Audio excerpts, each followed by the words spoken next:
This is a story about the clash of ideologies in a place where high-end charm meets raw human dignity. A tale where convictions and pride spark a revolution of respect. The cool autumn afternoon in Boston set the stage as Caroline Levitt, a confident and principled conservative political figure, stepped into the chic interior of Urban Brew, one of the city's most fashionable cafes. The cafe's interior was a refined blend of modern minimalism and urban elegance. Sleek, polished surfaces, soft ambient lighting casting gentle shadows over artistic decor, and the rich, enticing aroma of freshly ground coffee mingled with subtle hints of vanilla and spices. The low, steady hum of the state-of-the-art espresso machine and the rhythmic clatter of porcelain cups played in harmonious counterpoint to the murmurs of conversation among the stylish patrons. Caroline strode through the entrance with quiet determination, dressed in a smart, fitted blazer with a crisp blouse, paired with tailored trousers and elegant yet understated accessories. Her eyes, filled with purpose and conviction, took in every detail of the cafe's modern ambience. A perfect retreat before her important meeting with supporters later that day. Almost immediately, the atmosphere shifted. At the center of the cafe's reception area stood Emily Shore, the cafe's manager.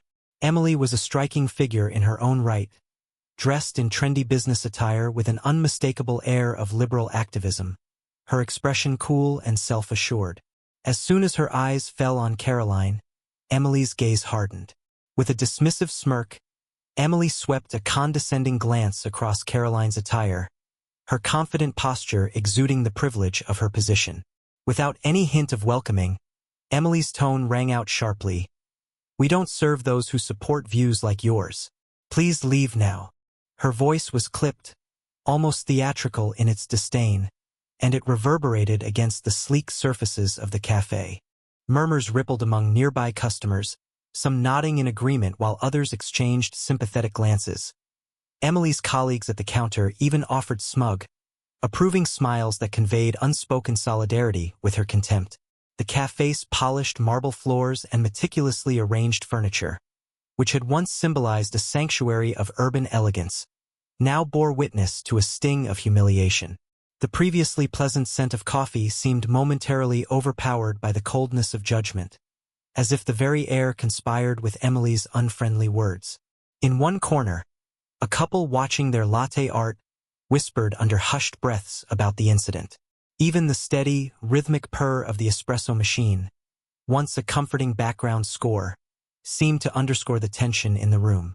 Caroline's face remained composed, though a flicker of hurt marred her determined eyes. She did not shout or stoop to angry words.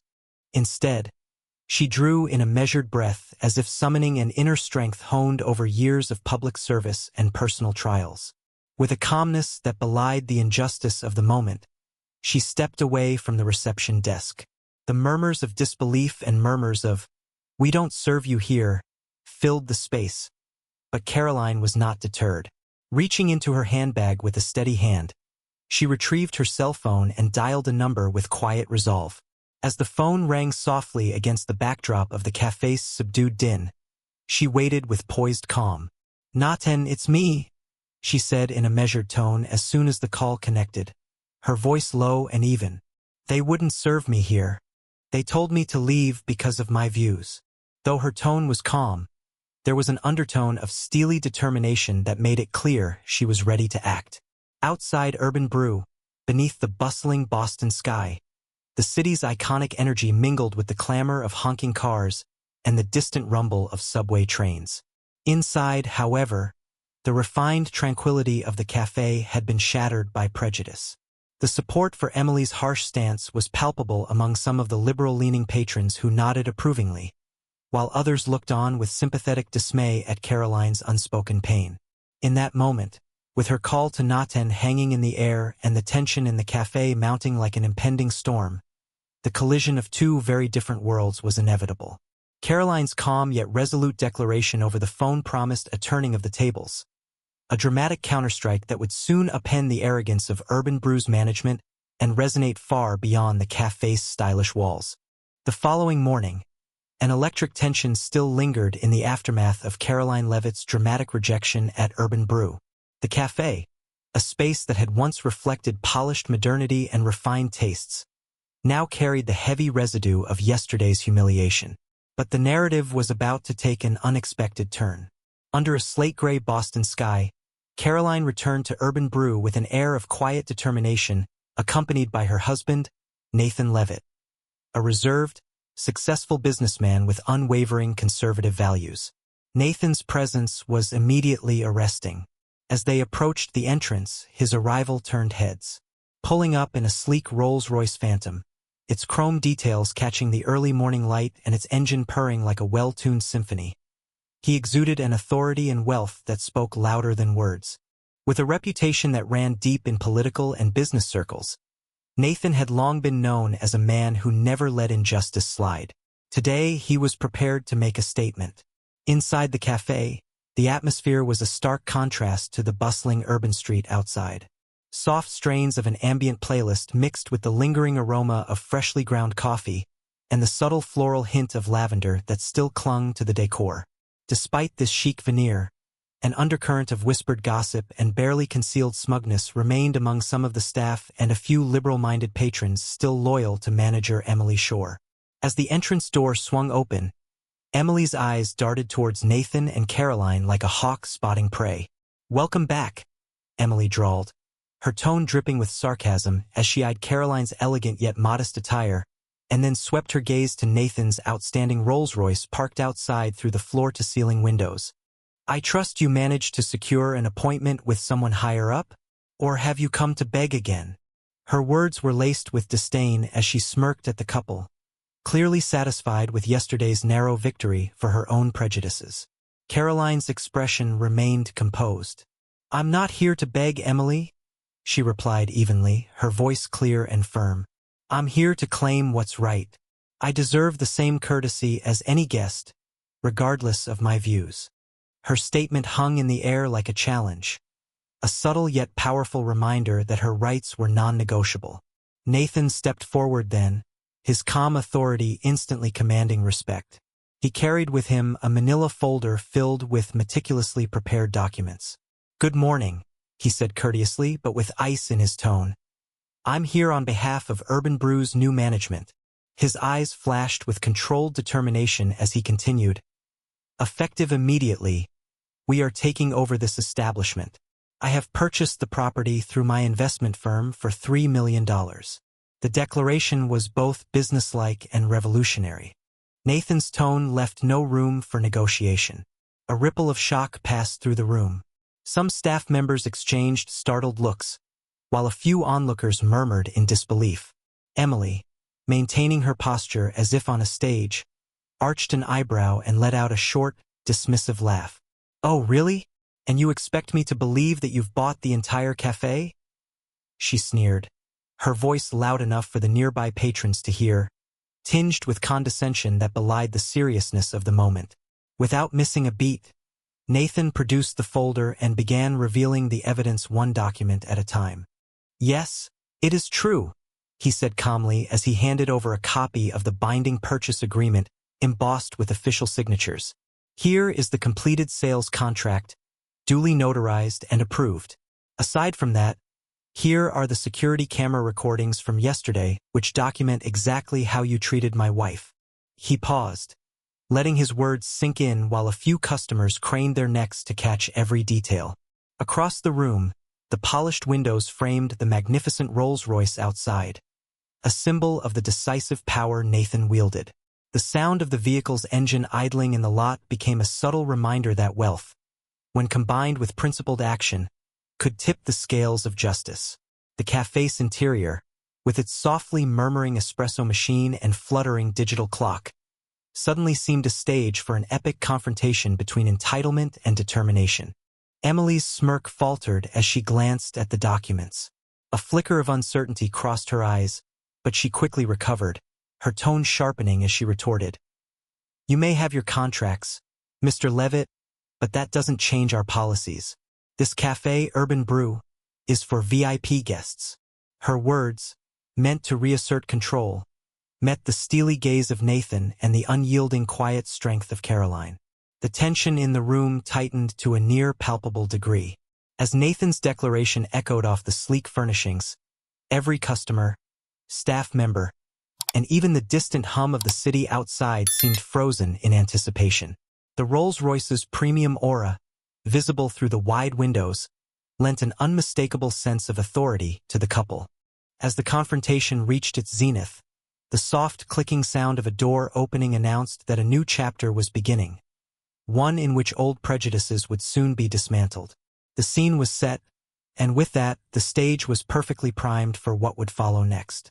The energy in the café shifted palpably as Nathan Levitt stepped up to the counter with deliberate authority. The heavy, leather-bound folder he carried, now in his steady grip, seemed to command the very air around him. In a calm, unwavering tone, he began, "Allow me to clarify something for everyone present." His voice, low yet imbued with unmistakable determination, resonated clearly through the hushed murmurs that had overtaken the room. He slowly unfastened the folder and pulled out a thick, crisp document. "This," he announced, holding it aloft, "is the binding purchase agreement for this establishment. As of this morning, Urban Brew is under new ownership." The document was adorned with official signatures, notarized seals, and the bold stamp of approval that left no room for doubt. The illuminated text shimmered under the bright, modern lights of the café's interior, providing an irrefutable display of his claim. A collective murmur rippled through the room. Patrons who had once whispered disapprovingly at Emily Shore's haughty dismissal now leaned forward with wide eyes. The polished marble and the lingering scent of freshly brewed coffee took on an entirely new significance as Nathan's words began to cut through the stale air of exclusion.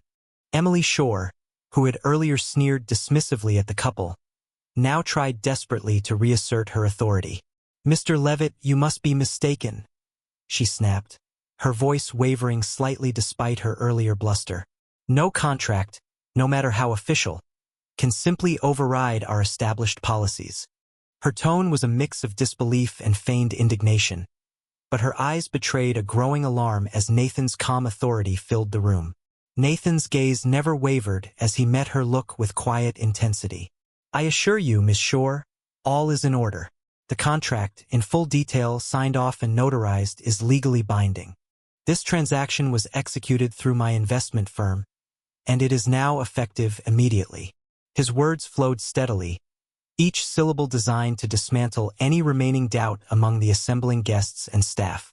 Across the room, the ambient sounds of Urban Brew, the gentle hiss of the espresso machine and the rhythmic tap of overhead fans, faded into a charged silence.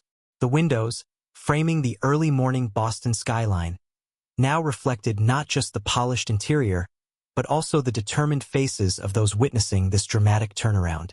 Nathan carefully laid the contract on a nearby reception table so that anyone could inspect its details, and reporters in the corner pulled out their devices to capture every nuance. "You see," he continued, turning to address the gathered onlookers and ensuring that each word was absorbed, "this isn't a hostile takeover born out of caprice. It's a deliberate and lawful response to the injustice my wife experienced. No person, regardless of political persuasion, should be humiliated from this very premise. Urban Brew is, and always should be, a welcoming establishment." His voice, measured and resolute, infused the room with a newfound hope as many began nodding in quiet agreement. Emily's smile faltered as she flipped through the document with trembling fingers. Her dismissive demeanor cracked under the weight of the undeniable proof now laid bare. This changes nothing," she stuttered as if her arguments were suddenly all but silenced by the ironclad evidence in front of her. The tension escalated in real time, visible in the shifting expressions of the café staff, and the soft murmur turning into a charged collective silence from the patrons. Just then, Nathan paused, his eyes glancing around the room as if to reassure those who had long harbored doubts. "I have more evidence to substantiate the incident that occurred yesterday," he added, his voice dropping to a slightly lower register as he hinted at further revelations. However, before he could present the next piece of his compelling case, the atmosphere grew so thick with anticipation that every listener seemed to hold their breath. For that fleeting moment, the weight of the document, and the undeniable transformation in the power dynamics of the café captured the full attention of everyone present. The stage was now set for the next dramatic act, and as Nathan's measured words echoed in the charged silence, it was clear that an undeniable tide was turning against those who had once wielded power unjustly. The tension in the café reached a fever pitch as Nathan Levitt signaled for the technician to activate the next piece of evidence. The large digital screen behind the counter flickered, and a security camera recording came into view. Grainy yet unambiguous, the footage captured the incident from yesterday. It showed manager Emily Shore, with her crisp business attire and a sneering expression, brusquely escorting Caroline Levitt out of the café. In the video, Emily's gestures were curt and her tone icy, evidencing a clear act of discrimination. The recorded moment, time-stamped and unedited, left no room for doubt. This was not a misunderstanding, but an unequivocal abuse of power. As the recording played, a hush swept over the gathered crowd. Every patron and staff member watched intently as the video documented the unfair treatment that Caroline had suffered. Just as the last seconds of the footage faded, Nathan reached into his folder and produced a formal letter printed on high-quality paper. With deliberate clarity, he held it up for everyone to see. The letter, bearing the unmistakable seal and signature of the corporate owner of Urban Brew, explicitly stated that the café's new management was committed to upholding a policy of inclusivity, rejecting any discriminatory practices. It also confirmed that any deviation from these standards would result in strict disciplinary actions. The evidence was irrefutable. A murmur of shock and approval trembled through the room. Even those who had supported Emily's initial stance now struggled to reconcile the recorded injustice with their expectations of a fair environment. The polished marble and the fragrant aroma of freshly brewed coffee, once symbols of urban elegance, now served as a backdrop to a dramatic display of accountability.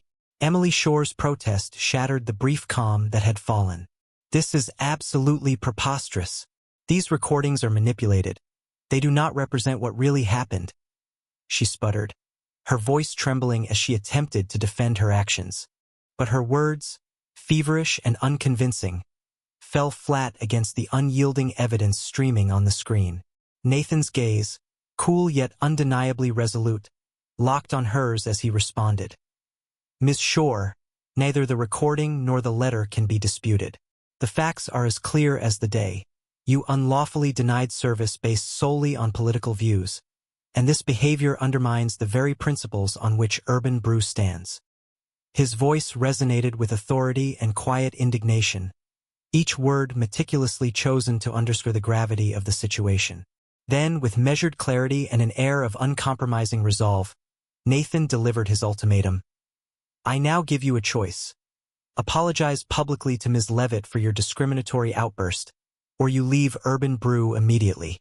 Our establishment, and indeed our community, will not tolerate hatred masquerading as business policy." A heavy silence descended as Emily's eyes darted nervously between the screen, the printed letter, and Nathan's unwavering stare. The room was charged with anticipation. Even the soft hum of the espresso machine and the gentle clatter of cutlery seemed to pause in deference to this pivotal moment. Some patrons, emboldened by the overwhelming evidence, offered quiet applause, while others exchanged looks of solidarity with Caroline. The ultimatum hung in the air like a gauntlet thrown at the feet of entrenched prejudice. In that charged, cinematic moment, it was clear that the balance had irrevocably shifted. The old guard was being unseated by a demonstration of truth and principled action. The fate of Urban Brew, and the dignity of every guest it claimed to serve, now rested on the decision Emily Shore was about to make. A heavy silence reigned in the café as all eyes fixated on Emily Shore.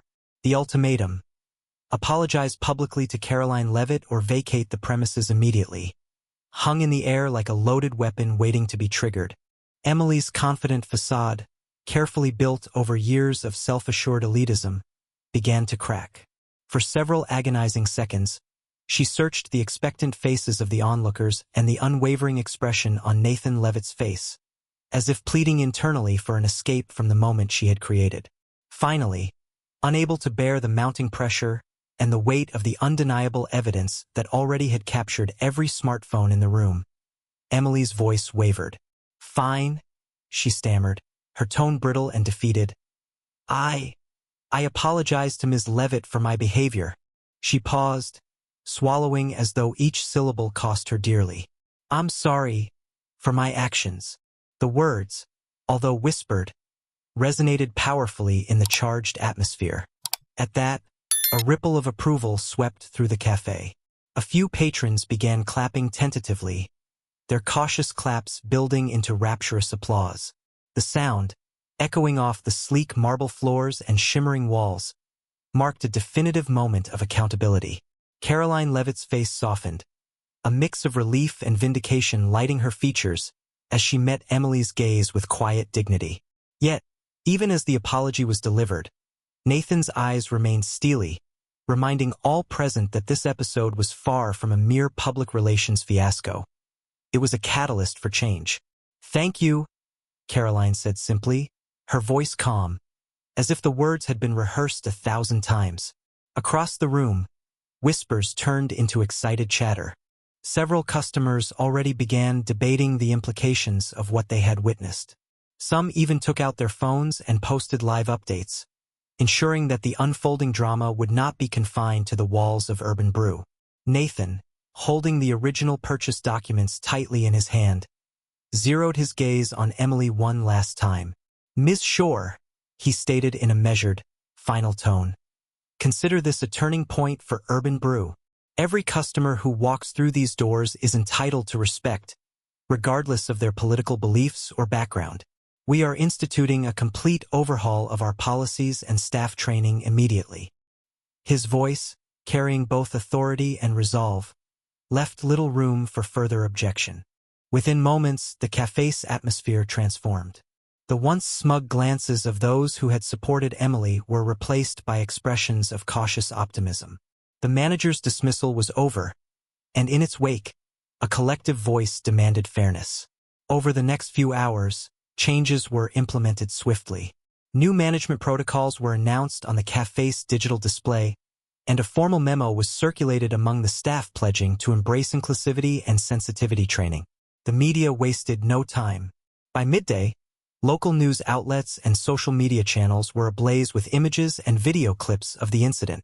Headlines such as "Urban Brew under new management," "A stand for fairness," and "Exclusion no more," "Conservative icon vindicated after bold apology," began circulating, and hashtags like #RespectAll, #UrbanBrewChange, and #StandUpForTruth trended across social platforms.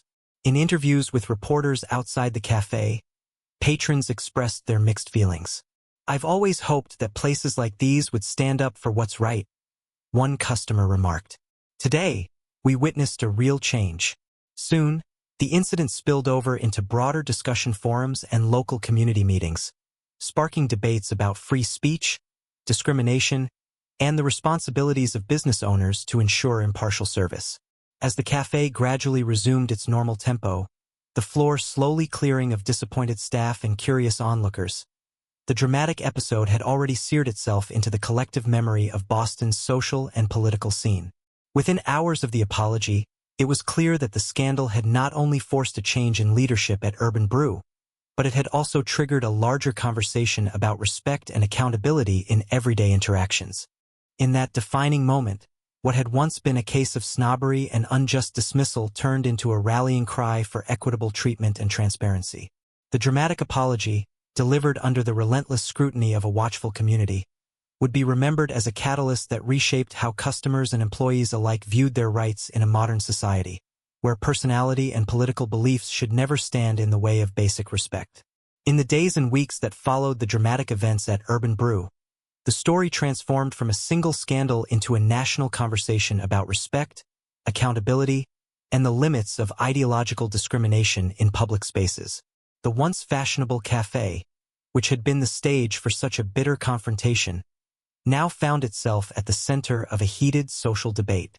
News outlets across Boston and beyond ran feature stories with headlines like "Urban Brew Reinvents Itself," "Where Prejudice Meets Its Match," and "From Exclusion to Inclusion, a New Chapter for Urban Brew." Social media buzzed with hashtags such as #RespectAll, #UrbanBrewChange, and hashtag stand up for truth, and public opinion was deeply polarized. At community forums, local radio shows, and town hall meetings, people passionately discussed the incident. Advocates for free speech and customer rights argued that every individual, regardless of political views, deserved respect. If a simple cafe can't serve you because of your beliefs, where does that leave us all? One impassioned speaker declared during a televised panel discussion. Critics of Nathan Levitt's forced takeover, who saw it merely as a power play, countered that solutions achieved through corporate might undermine democratic ideals. Yet for many, Nathan and Caroline Levitt's decisive stand had become a symbol of empowerment, a demonstration that when prejudice is confronted head-on with undeniable evidence and principled action, even an establishment as exclusive as Urban Brew can be transformed. Inside the revamped Urban Brew, changes were evident at every corner. The cafe's management had instituted rigorous training programs focused on inclusivity and unbiased service. The once cold, sterile decor now featured warm, community-inspired artwork and welcoming signage that celebrated diversity. A new mantra hung over the reception desk: "Every guest is welcome." Employees, many of whom had previously echoed Emily Shore's dismissive attitudes, now attended sensitivity workshops and embraced the fresh approach. The transformation was not just cosmetic, it signified a deeper cultural shift within the company. Meanwhile, Nathan Levitt's bold move and the public's resounding reaction spurred further investigations into discriminatory practices in similar establishments. Lawmakers from both sides of the political spectrum began discussing reforms to protect consumer rights and ensure that businesses upheld ethical standards without bias. The incident at Urban Brew became a case study in several business schools and law programs, praised as an example of decisive, compassion-led leadership that used private power to enforce public accountability. In quiet moments, Nathan and Caroline reflected on the extraordinary turn of events. Nathan, reviewing media clippings on his tablet in their modern loft overlooking the Boston skyline, mused, "We fought for a principle here, not just a single event. It's about the dignity of every person who walks through those doors." Caroline, ever graceful despite the ordeal, added, "Today, we turned exclusion into an opportunity for change. Our victory isn't solely ours. It belongs to anyone who has ever been wronged by prejudice." As evening fell over Boston, the renewed Urban Brew buzzed with a newfound energy. Regulars and newcomers alike filled the rebuilt cafe, sharing stories of personal triumph and hope. The scandal, once a painful memory, came to represent a turning point where business practices and public life were finally challenged by the voice of those previously silenced. In the living rooms of countless households, debates raged on social media and news segments, with many applauding the demonstration of integrity, even as some critics warned of the dangers of resolute, top-down mandates in the private sector. Across the city, as discussions flourished about balancing freedom of belief with the right to equal service, a quiet consensus emerged. Urban Brew had become more than just a cafe. It was now a beacon of change in an era where societal lines were being redrawn. In boardrooms, grassroots organizations, and everyday conversations, the event was celebrated as the day when prejudice met its match and accountability reigned. What do you think is the most significant lesson we can learn from this dramatic confrontation at Urban Brew? Have you ever witnessed change when someone stood up against discrimination? Write your opinion in the comments. We'd love to hear your perspective. I hope you enjoyed this story. Leave a comment, sharing your thoughts about it. Don't forget to like the video and subscribe to the channel so you won't miss new and equally exciting stories. See you in the next video.